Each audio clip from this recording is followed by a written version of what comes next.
oras. Eksakto en punto. 6:03. Humahataw, humahagupit, lumalatay na komentaryo sa Himpapawid. 2x2. Walang takot sa paghimay sa masalimuot na isyu ng bayan. 2x2. Humahataw na mga balita at impormasyon. 2x2. Ating damhin, ating lasapin ang hagupit na 2x2.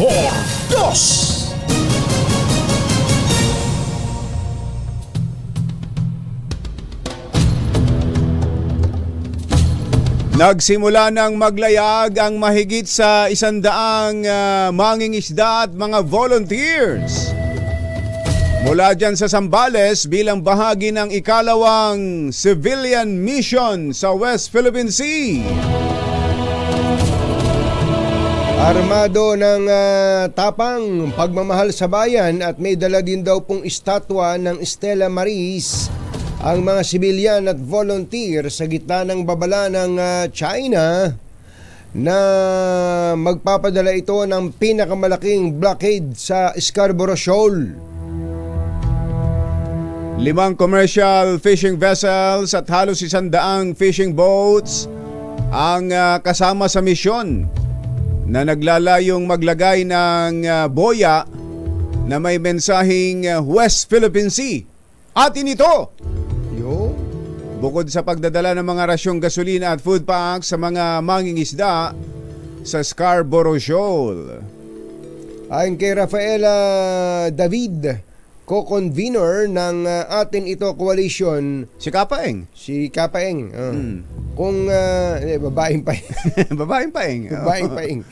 Kung ginagawa ng China ang militarisasyon sa sarili nating economic zone, tutungo sila sa West Philippine Sea para i-reclaim ang ating karagatan.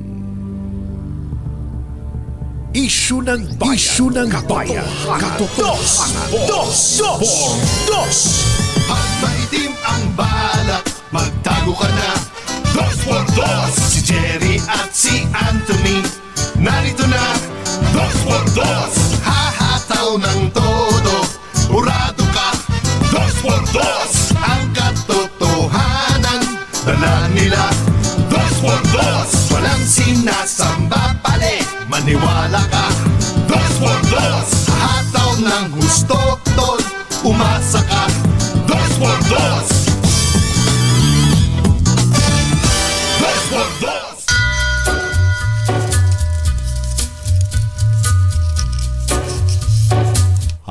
Hi. Take a little walk. Maganda mo. Magandang umaga, bayan! Bayan! Ito po si Jerry Baha. Ito po naman si Anthony Taberna. Muli pong sumasa inyo ang 2x2 sa umagang ito ng Friday! Friday! Yuhuu! Kumusta kayo mga textmates, mga text partners, mga kapamilya, kapuso, kapatid, kabarkada, mga kapitbahay? Today is Payday Wednesday. Naku, hindi lang basta payday ngayon. Payday Wednesday. Dahil itong si Budget Secretary Amina Pangandaman, galante ngayon. Galante nga ngayon. pala yung batang babae na yan. Itong babaeng ito. Ito ang good news sa mga government employees. Baka hindi pa ninyo alam, ngayon masisimulan ninyo ng matanggap ang mid-year bonus ng mga government. Kaya pala si Jen Sobardiaga lundag ng lundag, masayang masaya. Iniisip niya, teka, hindi pala ako government employee. Hindi ako government employee. Pero masaya siya para sa mga government employees. Ito ba kung Bachero ay hanggang sa local governments? Pakinggan po ninyo para sa kasagutan sa katanungan mong yan, kung Bachero. Mainam basahin natin kung ano ang nakasaad dito sa isang pahayag Dito po sa aking iPhone 17 Ba, meron na pala. na may Fully paid. Fully paid, na meron pong memory na Of the past. 15 terabytes. Baka jeep na yun. Alam mo na yan. Eto po, pakinggan po ninyo ang ating mababasa. The mid-year bonus Ang panggit ng taong bonus will at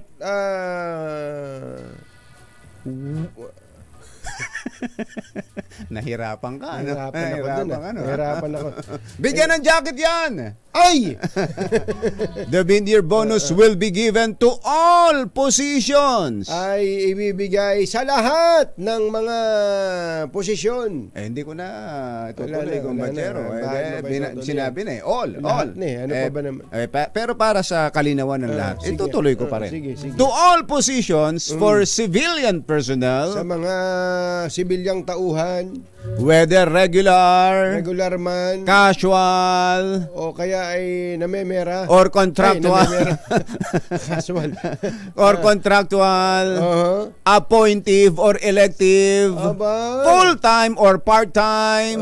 Buo o kalahati o Yun na, kulang-kulang. yun na. Parang wala na kayong hahanapin pa. Ibinigay ng lahat. Iba talaga. Now existing or hereafter created in the executive, legislative, and judicial branches, Lahat ng sangay ng pamahalaan. constitutional commissions, and other constitutional offices, state universities and colleges, government-owned and controlled corporations, May lahat nga pala, ano? covered by the compensation and position classification system, and, eto na yung tanong mo, Eto na. and, in local government units. Yun na. Ayan, lahat pala, lahat na. Oo, wala Basta't na. ikaw ay, ang alam mo taga-gobyerno, kasama ka. May major bonus ka. Ko baka itanong ng isang nakikinig sa atin, paano ho yan? 5 months pa lang ako. Ay, sige nga. Kasama ba ako sa makakatanggap niyan? Tuloy. Tuloy ang basa. Itataas ko lamang po ang binasa ko po sa inyo kanina ay nasa ibaba. Itataas ko lamang po ang basa. Hindi ko nakitang itinaas mo. Ito po. Sige.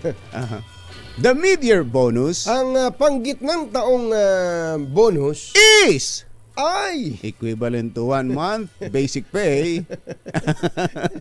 ay katumbas ng isang buwang sweldo. as of basic. May 15. Tama. Ang reckoning date pala ay May 15. Oo. And shall be given Ay dapat ibigay to entitled personnel sa lahat ng mga karapat-dapat na tauhan o Who? empleyado. who Sino? has rendered Na nakapagsilbi at least Na- ito eto na na. at least a total or aggregate of ng kabuuan 4 months of service. na 4 na buwang serbisyo. Ayun na. Kung Ayos kayo na. ay So kung 4 naka months na, naka-4 na buwan na, ayos ka na dito. tingnan mo nga naman kapapasok mo pa lang, 4 na buwan ka pa lang. Ibig sabihin ko May ba- mid-year bonus ka na kaagad? Tama. Na isang buwan. Isang buwan to. Isang buwan to. Isang Ibig buwang sabihin, sahod kumpatsero, dito. Kung ikaw pala'y naging empleyado ng gobyerno, napasok ka sa gobyerno ng February 15. Oo. Di ba? January, February, March, April, May. Ay, hindi pala. January 15 pala. January. January 15. Oo. Pasok ka na dito. Pasok ka na. Kapag Pasok basta ka na. naka-4 na buwan ka na. Oo. Ayan. Ang good news para sa ating mga government workers. tayo dyan. Ang mga kumbatsero ng bayan, Katunying at Ka-Jerry. Dos por dos. Si Pangulong Bongbong Marcos may major bonus. Kasama ang Kasama Pangulo siya. dyan. Si Kapitan. Sinong kapitan? Yung kapitan ng barangay. Kasama din dito. Kasama rin. Elective or appointive. Kasama. Kaya pala ang pondo na inilaan dito, na inilabas ni Secretary Amina Pangandaman, napakalaki. Magkano ba? Wala hindi nakalagay.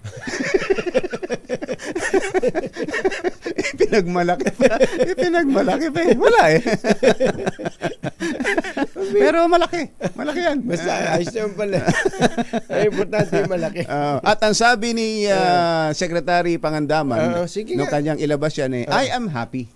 Tinan mo na. Tinan niyo. Ayan naman si Secretary. Ako ay masaya. I am happy to announce that Ay, our masaya. civil servants will be Yeah. receiving mid-year bonus this year as provided by the General Appropriations Act. Nasa batas pala talaga nasa yan. batas. Yan yung budget. Oo. May budget po dyan na itinakda noong naginawa ng Kongreso noong nakaraang taon. Kaya pinapaalalahanan niya ang lahat ng government agencies na para tiyakin na maipalalabas on time. On time. Yung mid-year bonus na yan. 36.2 billion pala yan. Malaki din pala. No? Ang pondo na yan. Yan. So Ibig happy ang ating mga government Kumbachero, employees. kung 36 billion yan ang binabayaran ng gobyerno buwan-buwan sa basic pay. Oo, Kasi bonus yan eh. Oo nga. Yan ang pasweldo, sa pasweldo. 'Di ba? Buwan-buwan 36 billion mahigit ang gastusin ng gobyerno. Sa sweldo pa lang, basic. Kumusta kaya ang mga taga-legislative, ang mga empleyado sa Kongreso at sa Senado? Mas nagtatamasa 'yun. Mas, sabi mo, mas. Nagtatamasa 'yun. Monthly may bonus sila eh. Sa Senado lang, 'di ba, pinagmalaki ni Senate President Nick Zubiri kung ilang kung gaano kalaki yung bonus na ibinibigay sa mga natutuwa tayo para sa mga empleyado ng Senado. Pero pwede ba kapag ka empleyado ka naman ng Senado, halimbawa yung boss mo senador, kung ano-ano na ginagawa, awatin mo naman para masulit na may sinusweldo mo. Awatin mo naman at pagsabihan mo naman at sabihan mo, Senator, sulitin natin ang ibinabayad sa atin. Jerry Baja at Anthony Taberna sa 2x2 sa DZRH. Oras po natin. Achi, Mr. Jalamtang. Aba, bilis na oras. Mayor Alice Guo. Mayor Alice Guo. Ay, patuloy namin kayong hinahanap, Mayor, para maibigay ang inyong panig. Hindi na raw naglalabas ng bahay ngayon eh. Paano nagpa-function as Mayor yan? Wala daw sa City Hall. Hindi nagpupunta. Siguro na-i-stress siya dito sa mga isyong ipinupukol sa kanya. Ulitin lang natin bagamat may mga documents na nagpapatotoo ng kanyang kakulangan. 17 years old na nung magkaroon ng birth certificate. Tapos ay bago naging mayor ay wala siyang naging posisyon sa gobyerno at ang residensya niya ay nagparehistro siya doon sa lugar ay 1 year. 1 year before the elections. Bago mag-eleksyon. So talagang yung para makumpleto lang yung residency, yung requirement. Totoo, kumbachero. Bagamat ganun, ay hindi pa ho siya dapat ideklarang guilty ni Numan. Bagat wala namang natatanggal pa sa kanyang mga karapatan eh. Di ba? Gusto lang natin liwanagin 'yon, mga kababayan, kasi tayo magaling manghusga. Magaling manghusga. Baka naman ito ang direksyon kasi ng investigasyon para tong tawag mo, kumbachero? Sleeper. Parang ang dating espiya siya. Itinanim siya dito para maging espiya ng China. Yun yung direksyon. Yun ang pinupunto. Dahil sa sitwasyon natin ngayon, sa tensyon sa pagitan ng Pilipinas at ng China. Pero tatandaan natin, ang dami hong mga Pilipino-Chinese na matagal nang naninirahan dito at marami na rin sa kanilang nasa gobyerno. Totoo. Hindi lang diyan sa Bamban Tarlac, pati ho sa national government. Sa national government. Natatandaan ninyo yung nung pumutok yung issue ng Parmali? Yung Pamali. Diba? Tingnan nyo yung mga nasangkot dyan na mga nasa posisyon sa national government. Talaga. Yun lang taga DBM, yung PS, yung DBM Procurement Service, yung DBM PS si Lao. Ang pangalan nun ni Lloyd Christopher Lau.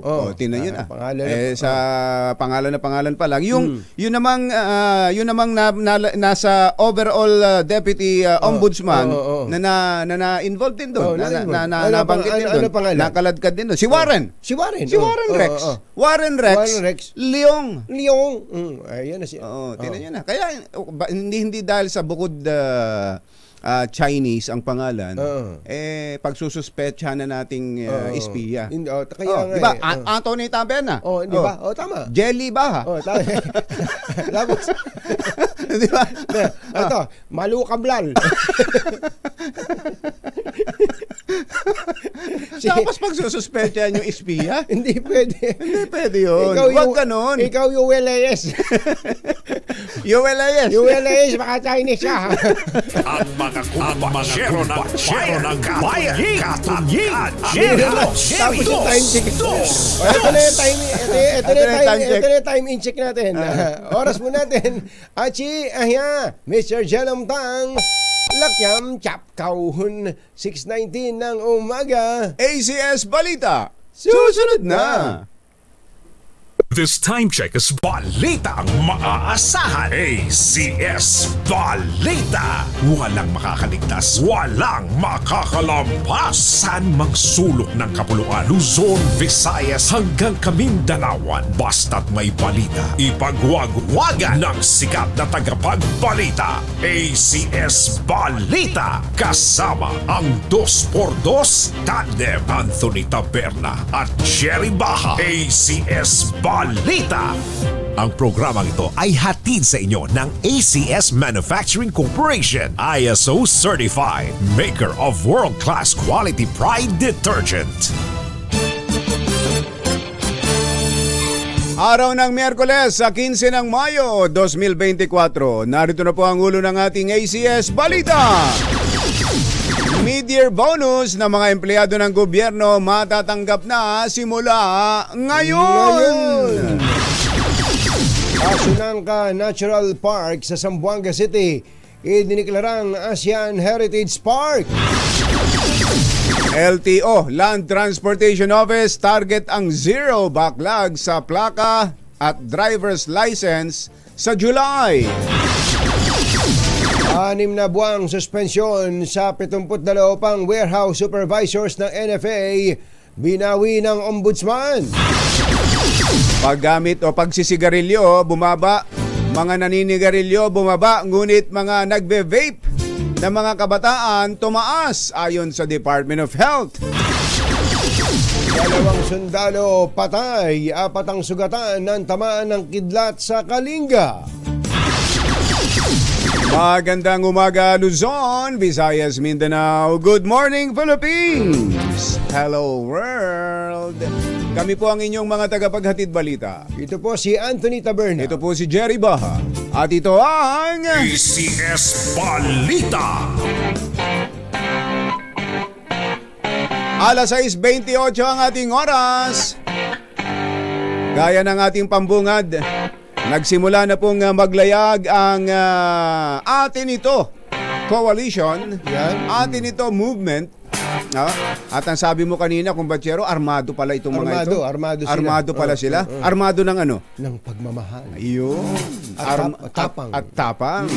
At tapang at pagmamahal sa bayan. Alamin natin ang sitwasyon. Nakapalaot na ba ang civilian mission na yan? Andon, kasama ang DCRH sa pamamagitan ni RH52 Edniel Parosa. Kami na Jel! Jerry at Anthony, kinabahan ako doon sa sinasabi nyo na Armado. Kinabahan ako, hindi ko kuha natin dito. Sumasampa pa lang, Jerry at Anthony, ito sa mga bangkang nasa aking likuran, ito mga volunteer na ating ito civilian mission sa West Philippine Sea. Katarget maabot, in particular, ang Bao de Masinloc o mas kilala sa tawag na Scarborough Shoal. Ito yung common fishing ground ng Pilipinas, China at Vietnam. Dito sa isang pribadong pantalan sa bayan ng Masinloc, maagang nagtipo ng youth leaders, indigenous people representatives at mga tauhan ng media, maging foreign observers kasama tayo dyan, ang DZRH News. Lulan ng 5 civilian boats, sasamahan ng mga ito ng mahigit sa 100 mangistang sakay. kanilang mga fishing boat gaya ng inyong nakikita ngayon live sa ating Ayan, video sa likod. Ayan, nasa likuran mo. Malaking bangka, nasa likod. malaking bangka pala yan. Kasi sinasabi natin, bangka. Nasa isip natin yung mga bangkang maliliit lang. Na dikatig. Yung nasa likod mo na yan, dikatig na malaking bangka. Ilan ang kasya sa isang bangkang ganyan, Edniel? 5 ito, Jerry Anthony. Actually, mas malaki yung nakaraan. Yung unang Christmas convoy itong December. Ngayon, mas maliit ito. Ito yung pangulong type ng fishing boat. Jerry Anthony. Nilimit ng ating ito coalition sa less than, more or less 50. Itong sakay ng bawat bangka. Kasi, bukod sa 5 civilian boat na yan, Kapiteng at Jerry, may nasa 100 mga mangingisda ang sasama. Sakay ng kanilang mga maliliit na fishing boat. Kanya-kanya. Para sumama dito sa regata na bagamat na payapa inasahang magbibigay ng malaki ring presensya dito sa Scarborough Shoal. Latitan ko lang, Anthony, si Canards, baka pwede ka namin makapanayam, si Katunying at Jerry sa DZRH Dos Portos. Isa sa mga leader ng mga mangingisda dito sa Masinloc, si Leonardo Quaresma. Si Canards. Sir, anong partisipasyon ng inyong hanay dito ho sa ating ito coalition? Kami po yung magiging beneficiaries po nitong gagawing rescue mission po ng ating coalition. Kung sinabing beneficiaries, anong mga makukuha nyo at sa paano paraan nyo sila makukuha sa pamagitan ng resupply dito sa atin ito? Kami rin po ay sasama sa regatang ito hanggang sa kaya po ng ating mga mangingisdang na sumama hanggang sa 14 nautical miles po at saka po doon doon nila kami bigay sa amin yung kanilang tulong. So kasama rin kayo in the first place, tapos yung mga kamiyembro nyo mabibigyan ng mga supplies. Opo. Ano mga supplies yun ang ibibigay? Ang naririnig po namin na maaari nilang ibigay sa amin ay kagaya po ng ng fuel na mayroon pong 30 liters, tapos may mga bigas, may mga dilata. So yan po yung pangako po nila na maaari po nilang maibigay na content. Para lang maintindihan ng ating mga tagapakinig, Canards, bakit kailangan supplyan yung mga mangingisda sa karagatan? Gaano pa sila katagal naglalagi doon? Ang karamihan po dito, yung pong ating mga deep sea fishers ay tumatagal lang po sila dyan ng 8 oras. Yun lang po yung kanilang tinatagal, pero yung mga nag-Scarborough po naman natin ay tumatagal naman po yan halos hanggang sa 1 linggo. Opo, bago sila po mabalik dito sa gilid. Si Canards, leader ng mga biyahe, gaano katagal? Jerry at gaano katagal daw ang biyahe, Canards, mula dyan sa Pampang hanggang doon? Ano po? Gaano katagal ang biyahe? Kung yung mga maglalayag po natin na nangingisda po sa Scarborough Shoal ay naglalayag po sila hanggang sa 18 oras po bago sila makarating sa Kaya sinusulit na ang biyahe. Pag biyahe doon magtatagal na. Correct.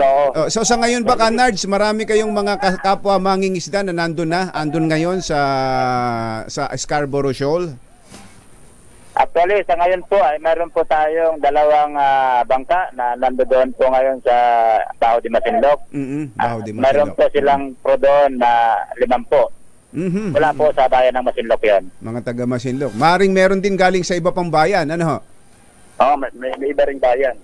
Mga galing sa ibang bayan. Sa Scarborough Shoal ay meron pong nanggagaling ng Infanta, Pangasinan, meron pong galing ng bayan ng Subic, Zambales, meron din po ng bayan ng Santa Cruz, Zambales. Meron din po mula po sa bayan po ng Kabanggan, Zambales. Meron din po mga karatig probinsya po namin, kagaya po ng mga tiga Bataan, tiga Morong, Bataan. Canards, may banta itong China. Harangan daw kayo ng yung pinakamalaking blockade nila dyan sa mission na yan. Hindi ka ba natatakot o hindi ka ba inaawat ng pamilya mo na sumama dyan? Kami po ay nangangambabang kami, pero dati na po kaming natatakot. Kung baga, immune na po kami sa ganyang bagay. Dahil lagi naman tuwing palaot po namin, ay talaga naman pong wish buhay po ang aming paghahanap buhay sa karagatan. Kung bakit yung takot na tinatanong niyo po ay immune na po kami sa bagay na yan. Immune na. Napasalamat lang po kami ngayon dahil sa marami po pala na asistansya po namin sa lab po natin sa West Philippines po. May napanood kaming video nung minsan na merong isang mangingisda na nakipagkarera, nakipaghabulan sa China Coast Guard. Alam mo yun, Edniel, di ba? Napanood mo rin yun, yung nakipaghabulan sa China Coast Guard. Taga dyan ba sa inyo yun? Kilala nyo ba yun? Hindi po namin siya sa babayan, pero mula po siya sa bayan po ng Subic. Taga Subic. Ang tuli ng bangka niya, no? Ang tuli ng bangka niya, Kanards. Hindi po pinagyayabang yung mga maliliit po nating bangka ay pagka bangka niya po may tumatakbo ng 120 nautical miles. Uy! Antindi naman nun. Antindi So, ganun. Pang-racing po namin. Pero yung mga pang-isda po namin, tumatakbo sila hanggang sa 25 nautical miles per hour. Pero kayo po ba, Kanards, nagpapatakbo din kayo ng 120? Pagka nakikipaglaro po tayo sa mga bangkaton. Anong sabi sa inyo? Anong plano? Kapag punta nyo doon, babalik ba kaagad o mag-i-stay doon ang buong mission na yan? Kaya po yung gagawin pong regata ngayon ay pagkatapos po nito na mabigyan po ng resupply yung ating mga maliliit na mangingisda na nakakarating lang po dyan sa deep sea hanggang sa 20 nautical miles. Kaya pagkatapos po nito na mabigyan po namin, yung mga malalaking bangka na lang po ang tutuloy sa Scarborough Shoal para yun naman pong lihitimong nangingisda sa Scarborough Shoal ay mabigyan naman po ng tulong. Babalik din kaagad. So baka ang balik ninyo... Pagkatapos po nun, magpalipas lang po kami ng isang araw sa laot at mabigyan namin yung dadatnan naming mga nangingisda sa Scarborough Shoal. Ay babalik po kami. Siguro araw na 7:10 ng hapon po. Makakabalik po kasi sa bangkang. Hapon ng kailan? 17. Sa Friday, Biyernes na. Ayun, tama, yun nga yung kwenta ko. Okay. Thank you. Salamat, Kanards. Kanards, thank you po. Ingat po kayo. Ingat kayo. Ejel, thank you. Si Kaya Leonardo Quaresma, leader ng mga mines sa Masinloc. Wala tayong personal na impormasyon o wala tayong nakikita ngayon kung nasaan yung mga barko ng Philippine Coast Guard o Philippine Navy. Pero kinumpirma na Jared Anthony na magpapadala ng isang naval ship ng hukbong dagat. At ganoon din, nauna na kinumpirma ng PCG. Kung ang co-conveners ng atin ito ang tatanungin, mas gusto nila na dumistansya itong mga sasakyang pamdagat na ito dahil mas mainam nga naman na maging o manatiling sibilyan itong ating mission dito sa West Philippine Sea. So sa ngayon, nagpapatuloy yung pagsampa sa barko ng ating mga kasama at hinantay na lamang yung pinakamalaking barko para magsimula ng regata ay umaga at matatapos sa araw ng Biyernes. Ano bang, Edniel, ano ba pinabaon sa'yo ng nanay? Up there. Siyempre, ilang araw ka mo, maglalaot yan eh. Oo. Yung likod mo, lagyan mo ng salup. Good morning towel. Baka pawisan ka dyan, ha? Ito nga, pawis na nga tayo. Saan natin, mas papawisan tayo doon sa lawat. Dahil kahit ba dyan sa Metro Manila na medyo naulan na, dito, talagang maliwalas pa rin ang panahon mula kahapon. At inasahan sa mga sunod na araw. Sunblock daw, sabi ni Giselle. Sunblock. Wala tayong sunblock. Naku po, inang. Yung paano na kutis baby mo? Oo. Nako, shades lang shades. Ayos. Thank you, Edniel. Ingat yan, Edniel. Kasama din sa Rich News sa atin ito Convoy sa West Philippine Sea. Para sa kauna-unahan sa Pilipinas, Deezer H, ito si Edniel Parrosa. Tuloy-tuloy sa pagbabalita, tuloy-tuloy sa serbisyo. Sama-sama tayo, Pilipino. Thank you, Edniel. Alas 6:39 ang ating oras, magbabalik pa rin ang ACS Balita. ACS Balita. This time check is brought to you by ACS ISO certified, maker ng world-class quality Pride detergent.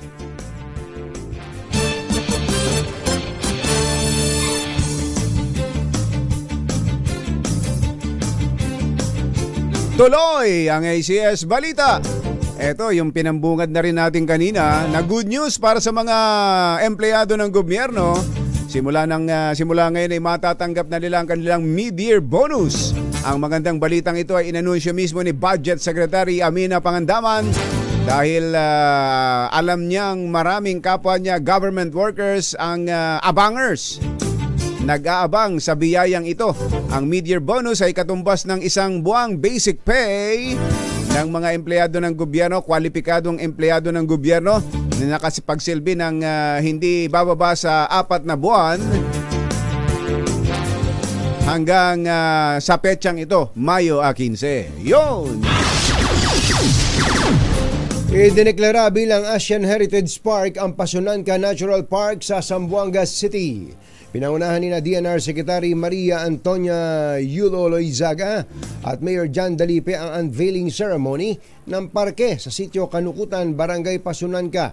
Inilarawan ni Secretary Loizaga ang Pasunanca Natural Park bilang natural gem na pangunahing source ng malinis na inuming tubig ng halos 1 milyong residente.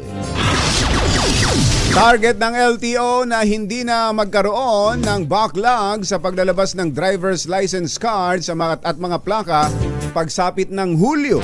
Ito ang pangako sa inyo ni LTO Chief Vigor Mendoza at pangako rin niya kay Pangulong Bongbong Marcos sa kanilang pulong kasabay ng pagtiyak na sapat ang supply ng license cards at mga plaka ngayong taon.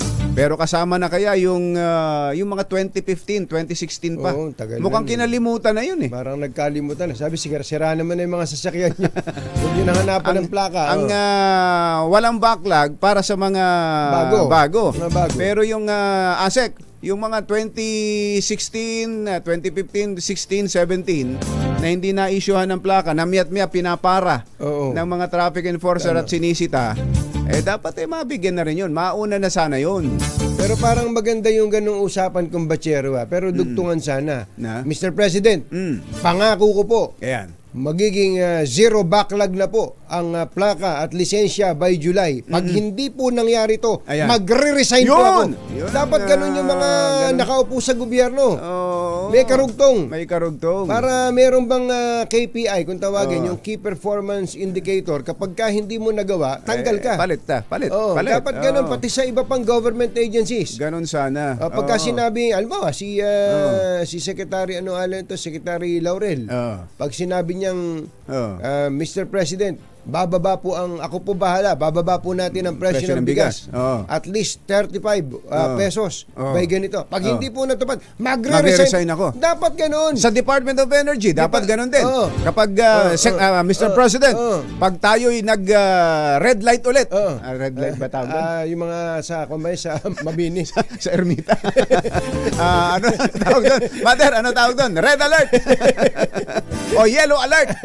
Pag tayo nag-red alert at yellow alert ulit sa pagnipis ng supply ng kuryente by July, magre-resign ako. Pag sinabi ng DOTR, pag sinabing pag meron pa pong isang undersecretary dito na nangungutong at panayang payaman at walang kahiya-hiya, ang kapal na mukha, sisipakin ko na po ito. Hindi kasali yun, sabi siguro ni Secretary. Hindi kasali yun. Binawi na ng Ombudsman ang 6 na buwang preventive suspension ng 72 pang tauhan ng NFA kaugnay ng umano'y bigas scam. Sa 23 pahinang desisyon, ibinabalik na sa trabaho ang mga warehouse supervisors na nakatalaga sa 11 regional offices kabilang sa Gitnang Luzon, Calabarzon, Mimaropa at Bicol Region. Sinabi ng anti-graft body na hindi na kailangang suspendihin ng 72 empleyado matapos nilang makuha ang lahat ng dokumento at ebidensya sa kaso. Ito naman yung nature kumbachero ng suspension nila, preventive. Preventive. Para wag nilang matamper yung ebidensya, wag ma-pressure yung mga testigo. Correct. Kung tapos na, ayos na yun. Pwede na. Ayos na. Preventive suspension lang yun. Bumaba ng 44% ang paninigarilyo ng mga kabataan at matatanda sa bansa sa loob ng mahigit 10 taon. Pero tumaas naman ang paggamit ng mga e-cigarette at vape, partikular sa mga kabataan edad 13 hanggang 15 anyos. Isinisi ito ng Department of Health sa madaling access sa e-cigarettes kung saan ay 77% ng youth users ay nakakabili nito sa mga karaniwang tindahan, street vendors o sa mga kiosk. Lakyam go chap ithun 9 na minuto na lang bago mag alas 7 ng umaga na uwi sa trahedya ang operasyon ng mga sundalo ng 5th Infantry Battalion nang masawi ang 2 tauhan nito hindi sa pakipagbakbakan sa mga miyembro ng NPA kundi matapos tamaan ng matalim na kidlat. Ay sus. Habang 4 na iba pa ang sugatan sa Lubuagan, Kalinga. Sa report ng 5th Infantry Division, nangyari ang insidente habang nagsasagawa ng operasyon ng mga sundalo laban sa mga miyembro ng NPA sa boundary ng Barangay Western Uma, Lubuagan at Barangay Balatok, Pasil, Kalinga noong linggo ng hapon. Kinilala ang mga nasawi na sina Corporal Andrew Monterrubio at Private First Class in Mongog Aronjay.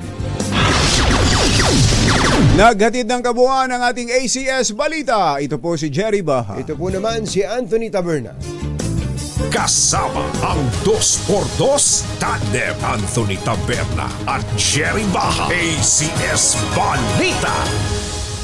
Balitang makatotohanan. Balitang maaasahan. ACS Balita. Ang programang ito ay hatid sa inyo ng ACS Manufacturing Corporation, ISO Certified, maker ng world-class quality Pride detergent.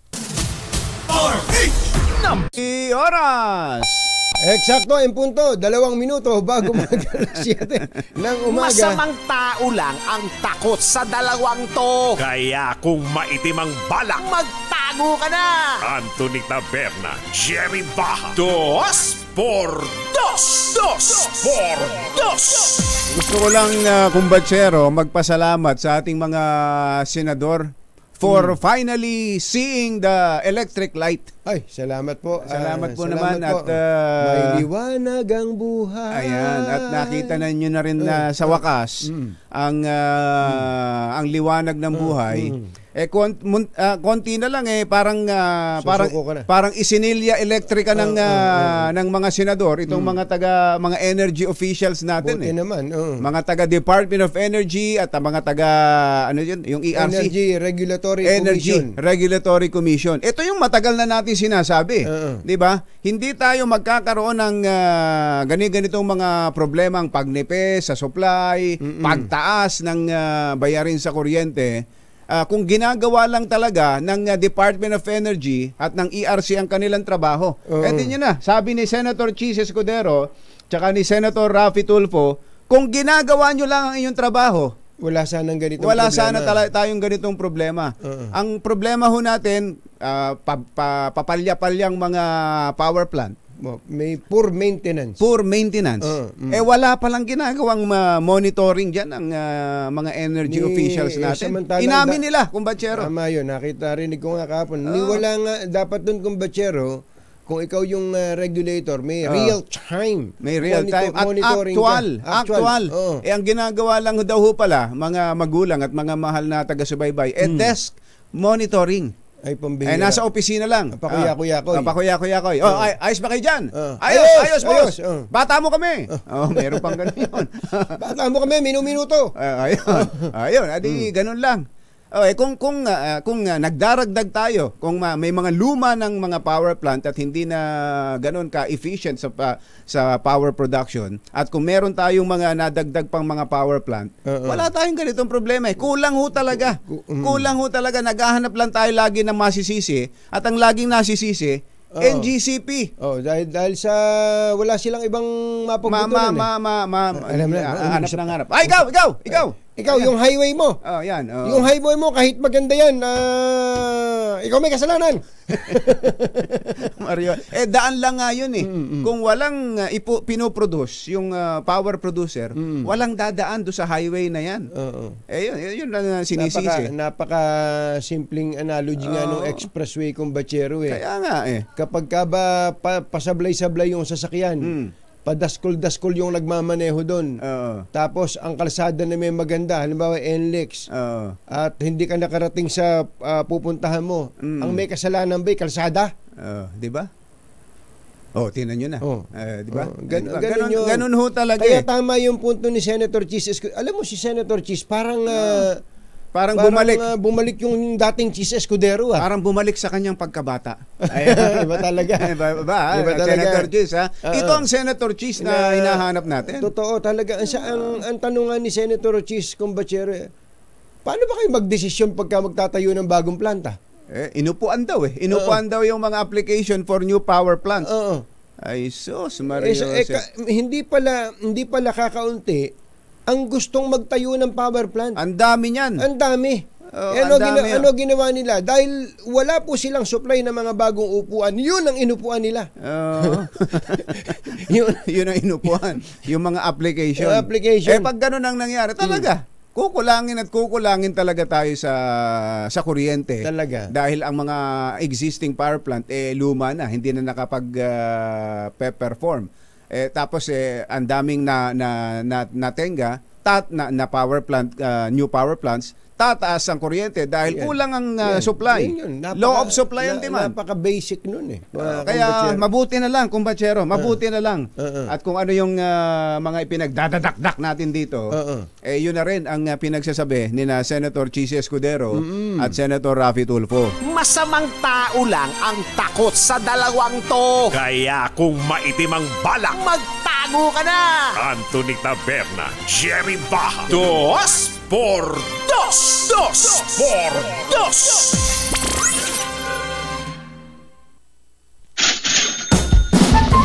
Dahil 85 taon na ang kauna-unahan sa Pilipinas at ang MBC mas gumanda na, mas pinalakas at mas pinalawak pa ang pamimigay ng ating papremyo. Ito ang DZRH Mas Malakas Promo, kung saan pag naabutan namin kayong malakasang nakikinig o nanonood sa DZRH ay mananalo ka ng instant 1,000 pesos at may kasama pang grocery bag ng DZRH. So ano pang hinihintay ninyo? Tutok na sa nangunguna kauna-unahang radyo sa buong Pilipinas, DZRH. Una sa Pilipinas, una sa Pilipino. Ang tanong! Nasaan ang ating agent exportor ng Malakas? Si Sherwin Alfaro. RH6, Sherwin Alfaro. Come in, Sherwin! Anthony Jerry dito sa Barangay Central sa Bikutan sa Taguig. Na-tsempohan natin itong isang empleyado ng isang eskwelahan na di natin mabanggit po na yung pangalan. Dito yan sa Barangay Central, Bikutan sa Taguig. At huling-huli natin nasan cellphone mo, kuya? Ayun, naka-DZRH. Pangalan mo po? Angelo Matusalem po. Si Kuya Angelo. Matusalem. Napakaganda naman ng pangalan yan. Matusalem. Matusalem. Kilala mo ba, Sherwin, kung sino si Matusalem? Matusalem, mga sikat yan na warrior. Yung hindi, siya mismo tanungin mo, sino ba si Matusalem? Sino daw si Matusalem? Yung kilala ko pong Matusalem yung nasa Biblia, pinakamatandang tao. Yun! Bigyan mo 1,000 yan. Bigyan mo 1,000. Pinakamatandang tao na buhay. Si Matusalem. Sa Biblia. Dahil dyan, kuya, ano paborito mong programa sa kumaga? 2x2 po. 2x2. Ang sino paborito mong announcer? Anthony Taberna at si Jerry Baja po. Anthony Taberna, Jerry Baja, meron kang 1,000 pesos! Sherwin. Ano alan ulit ni Kuya? Pangalan mo ulit? Angelo Matusalem po. Angelo Matusalem. Yan naman, ang ganda ng t-shirt mo, Angelo, ha? Patingin nga ng t-shirt mo. Patingin nga, Angelo. Ganda ng t-shirt mo. Ni Ate Rita ni Jerry. RRJ, original brand. Ang ganda niya. Original yan. Saka bagay natin yan. Bagay na bagay sa kanya yung t-shirt niya. Oo, bagay na bagay. Pero lalo ka namin papopogiin. Gusto mo ba pang pumogi? Pwede po. Pwede pa. Kaya pa yan. Papopogiin natin yan. Bukod dyan sa suot mong original brand na RRJ. Ito, original din, DZRH. Yan!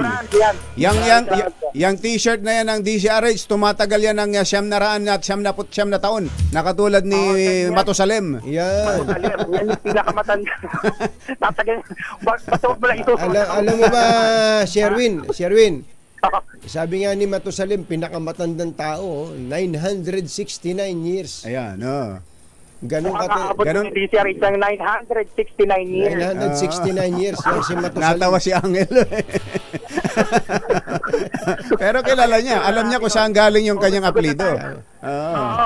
And dahil dyan, meron ka rin grocery bag mula sa DZRH. Maraming salamat po. Ako maraming salamat din sa iyo, Matasayam Nawaya. Tumagal ng 169 years yung iyong pakikinig sa Asia.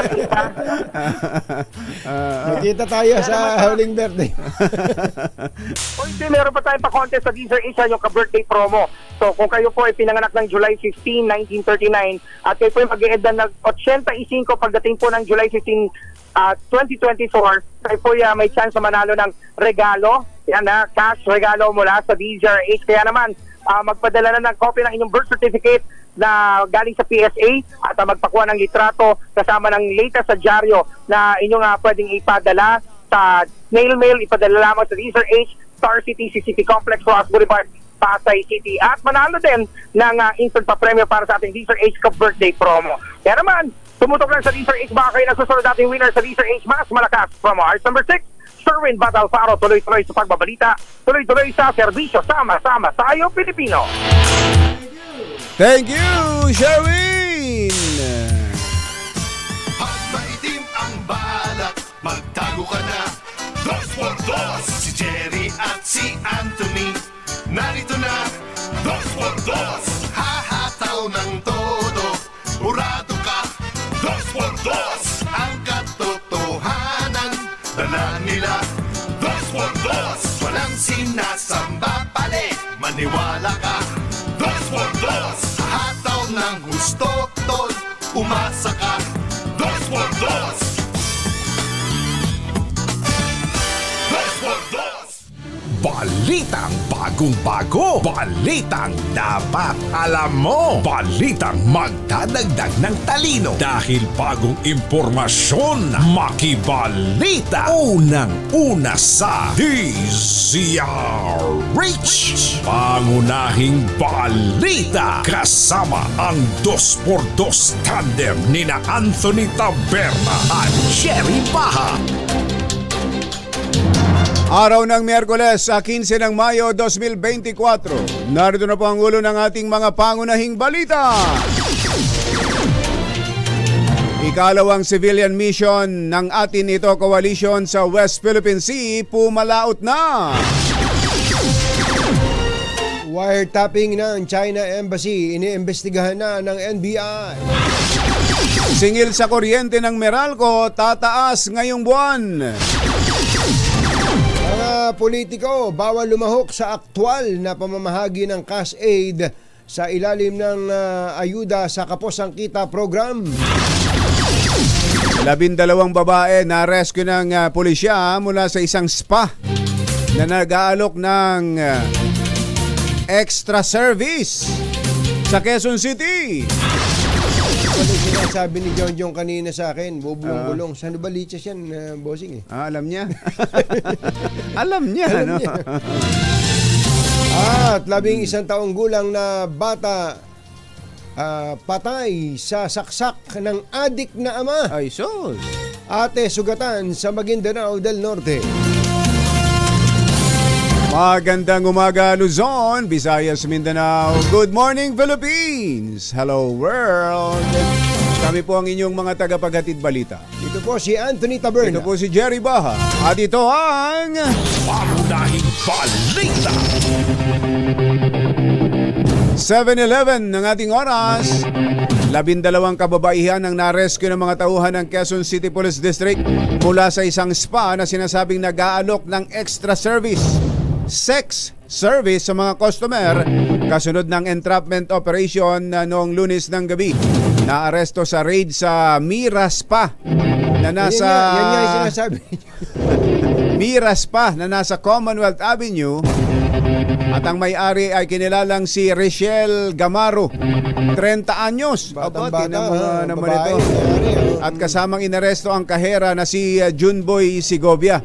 Ayon kay QCPD Director Red Maranan, nakatanggap sila ng mga reklamo mula sa QCLGU hinggil sa iligal na aktibidad ng spa na hindi lang nagbibigay ng massage therapy sa mga customer, kundi meron ngang extra service na sex. ba't ang kwento sa akin ni John happy ending, bossing, sabi. Happy ending. Anong happy ending ka? Pagkatapos daw nung masahe sa kanya, nagpapalakpakan. May palakpakan. Tapos may balloons daw. May balloons may pa. party papi. Kaya happy daw yung ending. Ganon. Buset. Engineer Tony Nanggel, 7:12 ng umaga. Patay ang isang 11 anyos na batang lalaki habang sugatan naman ang kanyang 14 anyos na ate matapos pagsasaksakin ng sariling ama na adik sa Maguindanao del Norte. Ayon sa Parang Municipal Police Station, nakakulong na ang suspect na kinilalang si Ajis Sanday Ayob, 35. Lumabas sa investigasyon na lasing ang suspect at lulong din sa droga nang gawin ang krimen.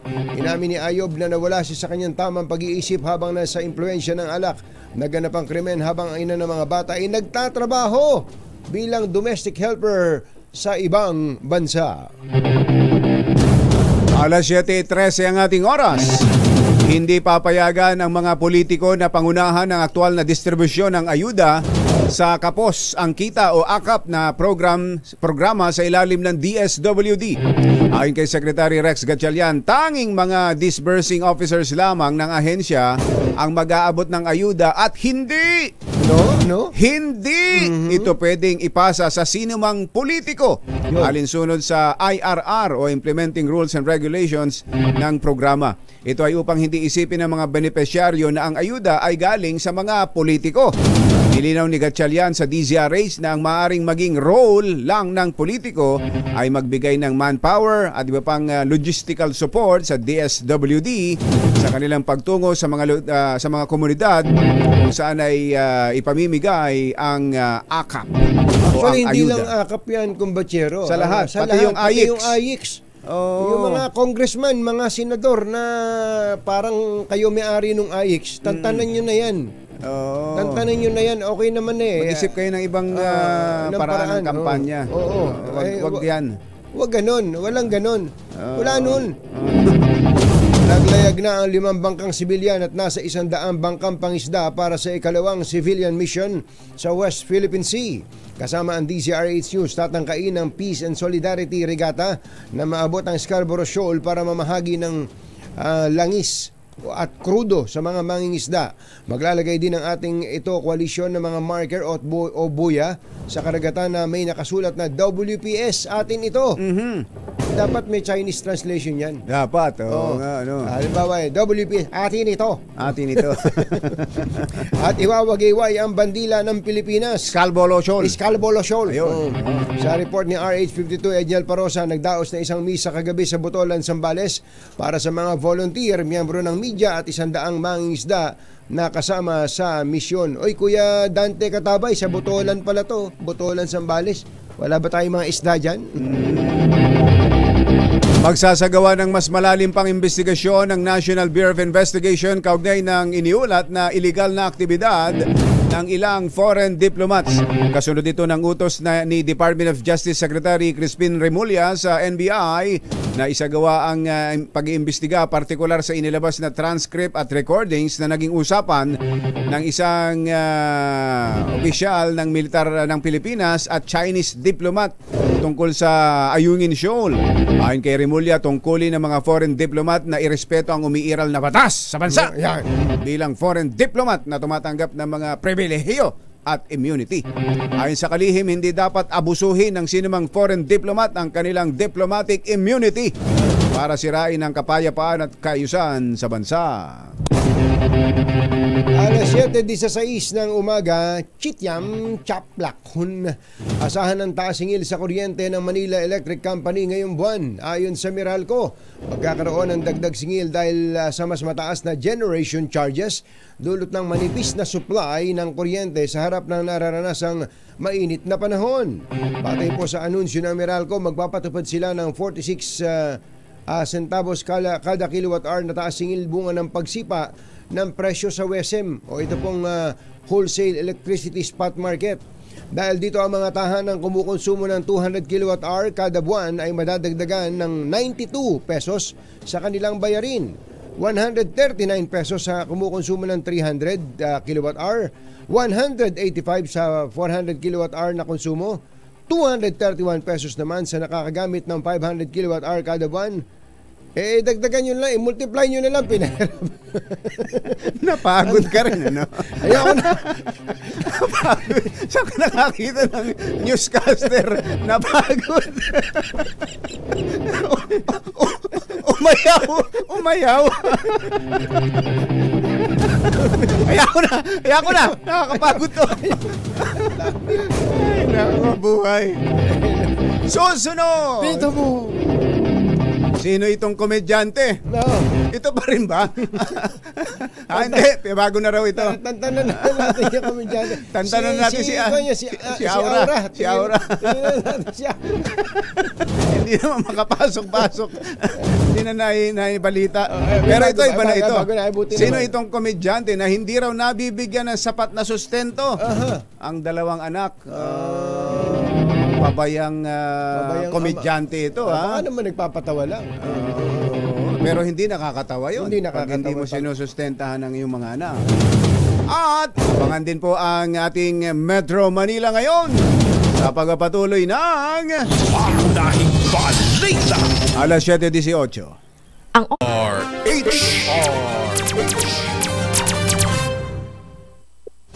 Mga nangunguna at mga bagong balita sa DZRH. Pangunahing balita.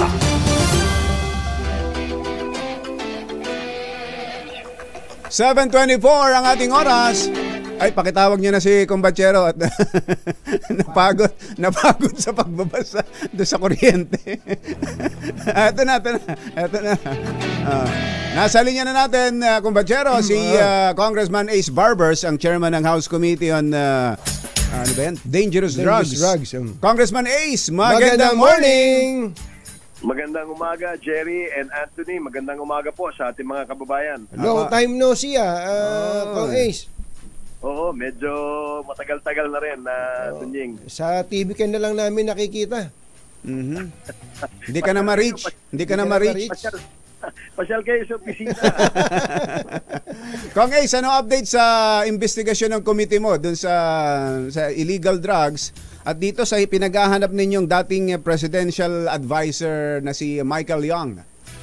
Okay, yung aming last hearing namin nung May 8, no, nung isang araw, at ito ang pang-anim na naming hearing dito sa usapin tungkol sa 3.6 billion na shabu na nakita doon sa isang warehouse sa Mexico, Pampanga. At nung aming itinrace yung pagmamayari ng warehouse na ito, na-discover namin na ito ay nasa pangalan ng isang kumpanya, yung Empire 999, na ay ang mga incorporators o mga may-ari na nakarehistro sa ating SEC ay mga Chinese sounding names, no? Chinek namin dito yung Mr. Willie Ong at yung iba pang mga incorporators, pinatawag namin yon, no? Simula pa nung last year nung aming pangalawa hanggang pang-anim na hearing at hindi po sila sumisipot. Apparently, we were informed na itong mga taong ito ay wala na rito sa ating bansa. So, ang ginawa po natin ay tinrace po natin, pinatawag po natin ang DFA, pinatawag po natin ang BID, na-check po natin kung meron bang gumagamit ng passport na ganito ang mga pangalan, ganito ang mga picture. Natulungan po kami ng NBI, binigyan po kami ng informasyon at mukhang lumalabas dun sa mga nakuha naming informasyon tungkol sa mga taong ito. Sila ay hindi Pilipino. Ano po? Hindi mga Pilipino? Hindi mga Pilipino, Jerry and Anthony, no? In other words, sila po ay mga Chinese na taga-mainland, mukhang taga-mainland. Nakita namin na may mga dokumento kaming nakita at sinabmit sa aming komite na mukhang fake o peke ang mga dokumentong sinabmit nila sa ating mga ahensya nang sa ganun ay sila ay maging Pilipino. Naku po, inang. Nadali na naman tayo doon. Mukhang nadali tayo doon dahil nakakuha po sila ng Filipino passport. Nakakuha din po. Ilan yan, Kong Ace? Ilang personalidad yan? Dito sa Empire 999, meron kaming tatlong Chinese na hanggang ngayon ay hindi nagpapakita sa amin in spite of investigation. Kaya nga nag-issue na ang komite ng subpoena ad testificandum at subpoena duces tecum para mapag-usapan namin, bigyan sila ng pagkakataon na magpaliwanag. Ito pong, sino-sino po ito? Yung at least yung tatlo na to? Mr. Willie Ong. Willie Ong. Hindi yan yung doktor, ha? Hindi si Doc Willie to, ha? Iba yan. Nakakatawa Anthony, Jerry, no? Pagka sinearch mo yung Willie Ong, lumalabas napakaraming Willie Ong. Oo, madali kasi common oo. Very common. So ginawa namin na tinrace back namin kung ano yung ano pang ibang kumpanya at pagmamay-ari kasi namimili sila ng lupa, no? Oo. Na nabili nila dyan sa Mexico, Pampanga at saka sa San Simon, na kung saan ang lumalabas na nagmamay-ari ay yung Mr. Willie Ong o yung kanyang kumpanyang Empire 999. Empire 999. Okay. Sino pa po bukod dito sa Willie Ong? Okay. Nung tin-race namin yung iba pang kumpanya na pagmamay-ari nitong Mr. Willie Ong at Mr. AD Yang, isa doon sa nakita AD Yang. AD. Ang spelling ay AEDY. Ayun, AD. I think the way it's pronounced is AD. So, nakita namin na nagsanga-sanga, no? Maraming kumpanya na kung saan ito mga to ay mga incorporator din, no? Lumalabas na mga may-ari din. Ilan mga kumpanyang ito, no? Hindi lamang isa ay sa aming nakita na pinresenta ni Congressman Caraps Paduano sa kanyang PowerPoint presentation ay may mga 3 hanggang 4 na kumpanya na sila yung mga pangalan, no? At doon sa isang kumpanya doon, merong Lincoln Ong. No? Yung Lincoln Ong. Sounds family, ha? Sounds family. Sounds family. Dahil dito, no, nagkaroon ng pagtatanong si Congressman Dan Fernandez naman ng Laguna at hanggang siya ay nanawagan sa komite na ipatawag yung Lincoln Ong at yung involvement possibly daw nung Mr. Michael Yang. Paano naman may involvement si Michael Yang? Well, yun nga ang tanong ni Congressman Dan Fernandez, no, para magbigay linaw, gusto nating ipatawag itong si Mr. Michael Yang. Kaya ho siya ay nag-motion dun sa aming committee hearing na imbitahin itong Mr. Michael Yang dahil marami hong Yang nabanggit. Merong Henry Yang, merong Jack Yang, merong Abe Yang, merong Elsie Chua, etc., no? Puros may mga Yang na pangalan, no? Kaya, ano ho spelling nung Yang? Kasi may mga kilala din kaming Yang. Yung Yang na Yang na bata. Yung si Kurt Yang saka si Gina Yang. Ang Y-A-N-G. Y-A-N-G. Yang. So ito po bang, yung po bang ipinapatawag ninyo na Michael Yang, is this the same person na naging advisor ni dating Pangulong Rodrigo Duterte? Well, upon the motion of Congressman Dan Fernandez at Caraps Paduano, pinatatawag nila itong si Michael Yang na kung saan na-involved daw dati sa Farmally, no? At pinatatawag nito dahil yung kanyang association with Mr. Lincoln Ong. At yung sa Farmally. Other Yang doon sa kumpanya na kinasasangkutan ng droga. Ang punto kasi dito, Anthony, Jerry, drugs ang pinag-uusapan, no? So sabi nga, we should not leave any stones unturned, no? So lahat ng posibleng link dito dapat hingian natin ang kanilang panig, hingian natin ang kanilang ng clarification, no? Gaya nito, nabanggit ni Congressman Dan Fernandez na may Lincoln Ong, si Lincoln Ong interpreter daw ni Mr. Michael Yang noon nung napatawag siya sa Senado sa hearing. Naalala nga po namin yun. No? Pero ano pong info ninyo, Kong Ace? Andito pa ba sa Pilipinas si Michael Yang? Well, nag-issue kami ng invitation. Hanggang ngayon, wala pang bumabalik sa amin, no? As kung may naka-receive. Pero pinadala namin siya doon sa last known address niya, which is, kung di ako nagkakamali, nasa Cagayan de Oro. Cagayan de Oro. Ito po ba ay Pilipino? Yan Jerry, Anthony, no, dokumentong hawak namin, wala hong dokumentong nagpapatunay na siya ay Pilipino. In fact, ang kanyang pananalita, base dun sa records ng investigation sa Senado, hindi ba ito magtagalog? Oo nga po. Opo. Nako. Teka, ano po sabi ng immigration? Nandito pa ho ba yan? Wala pang feedback sa amin na Anthony, no? So hopefully by within this week malalaman namin kung nandito pa siya. Opo. Baka ako po gusto ko lang bigyan din to. Baka naman isipin ng sino man na nagpi-fishing po kayo dito para kalawitin ang administrasyon ni dating Pangulong Rodrigo Duterte sa inyong investigation, considering na ito pong si Michael Yang was a former economic advisor pa ni Pangulong Duterte as congressman. Yes, alam mo, hindi natin maiiwasan na ganyan isipin nilang mayroong fishing expedition dito o witch hunting, no? Pero hindi yan ang objective ng aming komite. Ang aming komite ay tumutugon dun sa mga panawagan ng ibang membro na kung saan para magbigay linaw sa usapin na illegal drugs, dapat ipatawag kung sino man yung dapat ipatawag, hindi para imbestigahan o hindi para akusahan, kundi para magbigay linaw. Mag-clarify. Etong Michael Yang, kung di ako nagkakamali, ay sabi sa presentation ni Congressman Caraps Paduano at ni Congressman Dan Fernandez, mukhang na-involved na ito nung una sa droga.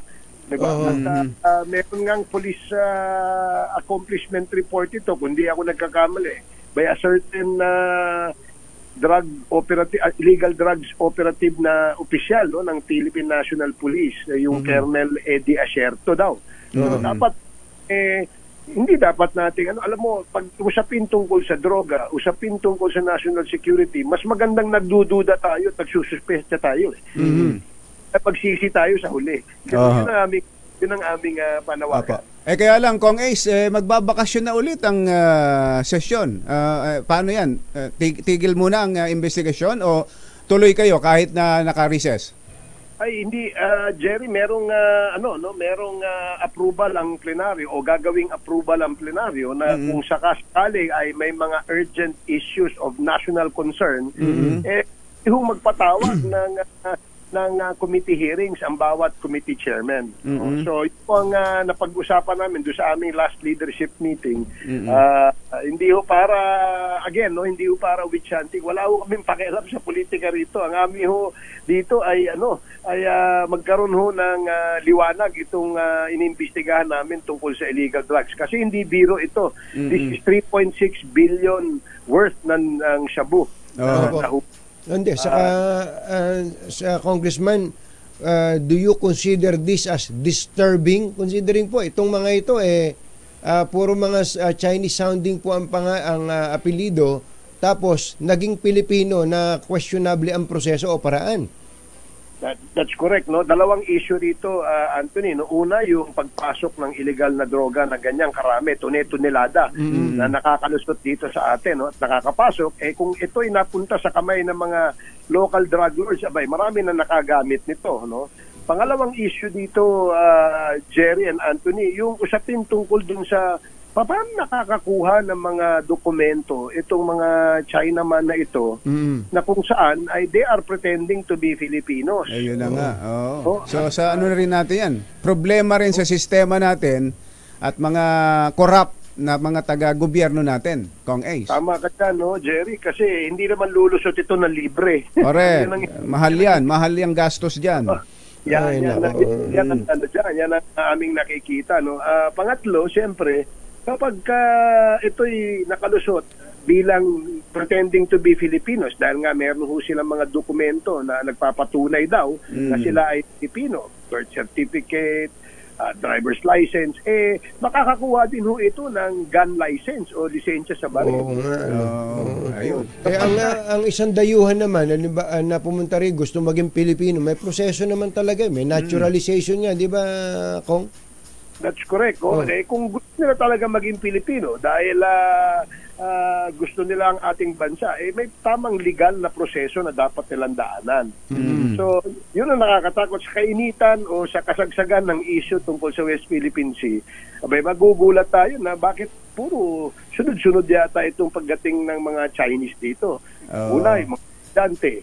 Pangalawa, yung ating Coast Guard auxiliary ay napuno na rin ng mga Chinaman, China women. O ngayon, mga shabu dito na may mga warehouses na ang may-ari, Chinese pa rin.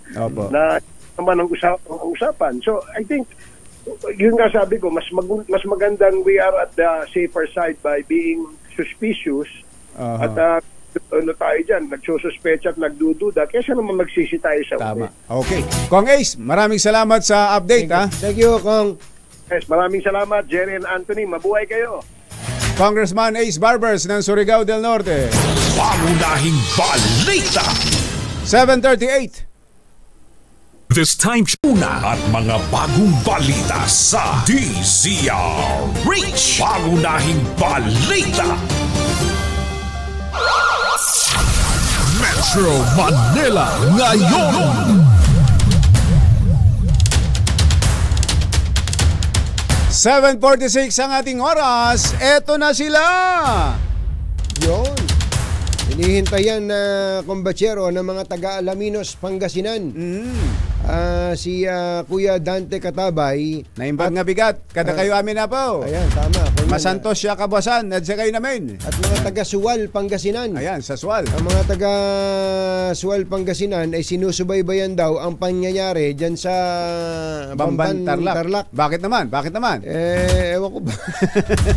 Sino ba mayor ng Suwal? Si Mayor... Parang kilala ko yan Parang si na-meet ko na sa isang ride yan Ganon. Si Mayor Liseldo. Mayor Liseldo Kalugay. Ayan, Mayor Kalugay. Magandang morning. Eto na. Unahin natin ang ginawa daw mini dump site. May ginawa daw mini dump site. Naku po. Diyan sa Quiapo. RH29, Boy Gonzales. Come in, Boy! Anthony, Jerry, ginawa na ang mini dump site ng mga residente ang ilalim ng puno ng baliti dito sa Bilibid Viejo, Quiapo, Maynila. Ayon sa mga empleyado ng Lionel na siyang nakahakot ng basura tuwing umaga, kalat-kalat na basura, sa bundok na ang kanila hinahakot, umabot na sa kalahating oras bago nila ito mahakot. Kanina natapos ang kanilang paghakot. Inurasok na sa 30 minutes mahigit at nagka-traffic na dito sa Bilibid Viejo. Bagamat may mga nakalagay na paskil, bawal magtapo ng basura. Pero makikita yung halos kinawawa na yung puno na boy. Yes. Dapat siguro palitan yung karatula na yun Ang ilagay dyan ay pwedeng magtapon ng basura. Kasi pagka ang mga Pilipino parang may depression. Kung ano yung bawal, bawal, yun ang ginagawa. Ano ba? Bawal umihi dito. Makita mo, may umiihi. Ganyan yung napapasin sa Maynila. Halimbawa, may nakapaskil ng mula sa barangay P91, Zone 40, District 3, sa Bilibid Viejo, malapit lamang sa barangay hall. Pero tuwing umaga ay makikita talagang agabuntok ang kanilang nahakot. Ayon sa mga lagakot ng basura, sana naman daw ilagay muna sa isang lalagyan bago nila ilabas ng bahay pag dumaan na truck ng basura para hindi nagkakalat-kalat itong basura na halos nagkaroon ng traffic dahil lamang sa paghakot ng basura. At ayon sa mga residente na kausap ko rin, tuwing gabi ay napupuno na ng basura itong naturang lugar. Para sa kauna-una sa Pilipinas Bizarre, ito si Boy Gonzales. Tuloy-tuloy sa pagbalita, tuloy-tuloy sa serbisyo. Sama-sama tayo, Pilipino. Problema rin ng barangay yan. Naglagay-lagay sila ng karatula ron. Wala naman silang pinapa-monitor din. Baka nagde-desk monitoring din ng barangay. Kaya ganun. Ayun ang sinasabi natin. Ramir Simbahon, Mr. and Mrs. Ramir Simbahon, isang karangalan na nakatutok daw sila habang nata-traffic. Si Ramir? Si Ramir Simbahon. Si Professor Ramir. Professor. Yun. Eto pa. Ito daw pong matagal ng baha sa ilalim ng Baclaran LRT, inirereklamo ng mga vendors kahit po El Nino, may baha. Matindi. RH27, Noche Kakas. Come in, Noche. Sa Jerry at Katunying, inaangal na ngayon itong ng mga vendors at maging yung mga taong dumadaan dito sa ilalim ng Baclaran LRT dahil itong baha na ito ay paulit-ulit na lang at hindi pa rin naaaksinan. Ang sinasabi ng mga vendors na dito, sinisip-sip lang yung tubig na baha pero later on ay tatagas din at magkakaroon din baha. Ang problema dito, yung drainage ay hindi pa rin nagagawa hanggang sa mga oras na ito. Kahapon na Jerry, merong dumaan na bumbero dito na dahil may sunog kahapon dito sa may bandang barangay Tambo. Dumaan yung bumbero dito, ayan, ang daming mga paninda na nabasa dahil dito sa baha na dulot nitong baradong drainage. So sa ngayon, ang mga residente, maging mga vendors, ay inaangal nila, sana daw maaksinan ng Parañaque City LGU. Wala sa kanunan sa Pilipinas sa DCRH, ako sinutirakan sa pagbabalita, tuloy-tuloy sa bisyo, sama-sama tayo Pilipino. Thank you, Noche. Metro Manila ngayon. Sa Pasig naman, matinding traffic daw po asahan dahil sa rehabilitasyon ng drainage system dyan sa Sandoval Avenue. RH5, Val Gonzales. Come in, Val. Jerry at Anthony, kung matinding traffic na yung nakikita ninyo ngayon dito sa lugar na ito, ay asahan yung mas matindi pang traffic sa susunod na mga buwan hanggang matapos ang taon dito sa kaban ng Sandoval Avenue, dito sa Barangay Pinagbuhatan, Pasig City. Ito'y dahil sa ngayong alas 9 na ng umaga, sisimula ng halos 7 buwan na pagsasaayos ng drainage system sa lugar na ito. Tagtad na ng mga abiso ang buong stretch ng halos 1 kilometrong haba ng main road na ito na nag-uugnay sa Taytay Rizal at Pasig City. Kaya ang mga maapektuhan ay ang mga galing ng Taytay, papunta ng Pasig, papunta ng Ortigas, papunta ng Mandaluyong at maging yung mga patungo ng Quezon City. Bahagi pa rin ito, Jerry at Anthony, ng paghahanda para linisin ang mga daluyan ng tubig para maiwasan ang matitinding pagpaha sa nalalapit na panahon ng tagulan. Sa bisong inilabas ng Pasig City Government, dito sa Centennial 2, magsisimula ang repair ng drainage system hanggang sa Villa-Cuana southbound. Proyekto ito ng Department of Public Works and Highways o DPWH na magtatagal ng hanggang katapusan ng Disyembre o halos 7 buwang trabaho. Naglatag na ng mga alternatibong ruta ang Pasig City government para daanan ng mga motorista at nagtalaga na rin ng sapat na bilang ng mga traffic enforcers dito sa lugar na ito. Mula rito sa Sandoval Avenue, dito sa Pinagbuhatan sa Pasig City. Para sa kauna-unahan sa Pilipinas, DCRH, ako naman Val Gonzales, tuloy-tuloy sa pagbabalita, tuloy-tuloy sa serbisyo. Sama-sama tayo, Pilipino. Thank you, Val! Pangunahing balita sa showbiz. Magandang dilag. Meron pala naghahamon kay Senator Bato de la Rosa. May naghahamon? Isang lalaki. Congressman din, si House Assistant Majority Leader Jill Bongalon. Si Kong Hill ng Ako Bicol, party list. Hill ba? Jill. Jill ba? Jill. Jill ang nakalagay dito. Jill Bongalon. Hinahamon niya si Senator. Hinahamon kita! Matapang pala yan si Kong Bongalon. Bongalon. Sabi niya kay Senator Bato, imbitahan mo din si Davao Death Squad member Arturo Las Canas. At itong si Colonel former drug operative Eduardo Asierto, kaugnay ng PIDEA leaks dahil mas mukha daw may kredibilidad pa itong dalawang ito kaysa kay Agent Jonathan Morales na star ni De La Rosa sa Senate hearing. Masakit na yung magsalita itong si Bongalon pala. Congressman Bongalon. Minsan nga kung tanggapin mo at tatawag kami sa inyo. Nasa third hearing na pala. Pangatlo na pala yung hearing na yan ng Senado. Meron pa lang susunod eh. Pero sabi nga nitong headline ng Rappler, De La Rosa still fails to establish alleged Marcos drugs link.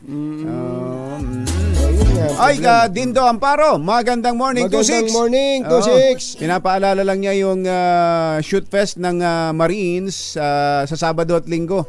Ayan, at tuloy na raw pwede na rin daw ang mga civilian. Sabi ni Range Master Aristotle Kitanya. Nagkaroon kasi ng issue nitong nakaraan, biglang ibinawal ang mga civilian sa mga firing range ng military camps. May mga pumupuna kasi na nitong mga nakakaraan daw, puro Chinese ang mga nasa firing range. Makikita sa mga firing range. Yun ang problema. Hindi, si Kadante Katabay, sabi niya, tama na yan, baril na yan, batiin nyo na lang yung pamangking ko. Si Juliana Coronel ay debut pa lang ngayon. Juliana, happy birthday. Ayan, sino ba ito? Pabayang komedyante, pabaya sa kanyang mga anak. Ihatid na sa atin ang ating showbiz legend, Morley Alinio. Magandang morning, Morley! Yes! Magandang morning, Luzon, Visayas at Mindanao. Good morning, Katonying at Ka Jerry. Nakakalokas ng super mega na kabaliw dahil kung paano nitong aktor na ito ka-busy sa pakikipagbati, pakikipagkaibigan at pagpuri sa kanyang mga anak nandito sa Pilipinas. Ang mga anak pala niya, dalawa ito ay nasa abroad at napapabayaan ito at hindi niya nabibigyan ng sustento na sapat. Uy, ang tinutukoy ko ay walang iba kung hindi si Dennis Padilla. Usap-usapan na napapabayaan nga ni Dennis Padilla ang dalawa niyang anak na nasa Australia ngayon sa pangangalaga ng kanilang ina na si Linda Marie Gorton. Yun ang usap-usapan. Nagkukulang umano ng sustento ang naturang aktor sa kanyang dalawang supling na nag-aaral sa Amerika. Sa Australia, sorry. Pero sa totoo lang, ginagawa naman daw ng lahat nitong si Dennis ang kanyang magagawa, pero kulang nga daw talaga ang mga perang kinikita nito. Particularly, wala naman daw masyado kasing racket ang nasabing aktor. Iyan ang ating DZRH Showbiz News. Ito po ang inyong RH47, Morley Alinio. Tuloy-tuloy sa pagbabalita, tuloy-tuloy sa serbisyo, sama-sama tayo Pilipino. Babu! Thank you, Morley! Ay, baka may mga problema na kayo sa inyong mga bahay tulad ng bubong. Buti na lang, may bubong na maaasahan. Gawa sa state-of-the-art technology. May aluminum na. May pintura pa. Available na rin sa pre-painted tile span. Kaya para sa eleganting bubong na matibay na makulay pa, mag-Cherry Loom pre-painted ka na. Ipinapaala rin ng Pagcor yung kanilang photo contest, Yes. 2024 Pagcor photo contest na may temang Harvest time. Yan, 100,000 pesos ang mapapanalunan ng 8 winners sa conventional category. At magkano naman para dun sa mobile at saka sa drone? 50,000. Matindi. At kung ikaw ay 16 years old, pwede ka na sumali dito. At ang entry ay up to July 31, 2024. Sali na! Nandito na ang all-new Cherry Tiggo 5X Pro Hybrid, ang pinakabagong hybrid vehicle na makakasama mo with your family and barkada. Fuel efficient at siksik sa features na swak sa katulad mong naghanap ng sasakyang pangmalakasan ng dating, safe at panalo sa advanced functionality. Meron po itong 1.5-liter turbocharged engine at 48-volt hybrid system na nagpapababa ng fuel consumption. O diba? Suwabe sa kalsada, tipid sa gasolina. Secured ka dito dahil meron din itong 6 na airbags, full LED lights at double row daytime running lights, tulong para sa mas ligtas na biyahe. Kaya Tito Albert Nagales, ano pa hinihintay mo? Subukan mo na, mag-test drive ka na nitong Cherry Tiggo 5X Pro Hybrid. Bumisita na sa pinakamalapit na Cherry Auto dealership o kaya naman Kuya Peter ko. Ang gawin mo ay magpunta sa kanilang website, www.cherryauto.pa. Thank you! Pero ang mga kumbatsero ng bayan, Katonying at Ka-Jerry. Happy birthday pala kay Don Ferdy Garcia. Don Ferdy. Ang yaman yan. Siyempre, kaya nga tinitikitan natin. Don Ferdy Garcia, happy birthday. At magandang umaga rin kay Don Pepot. Number 1.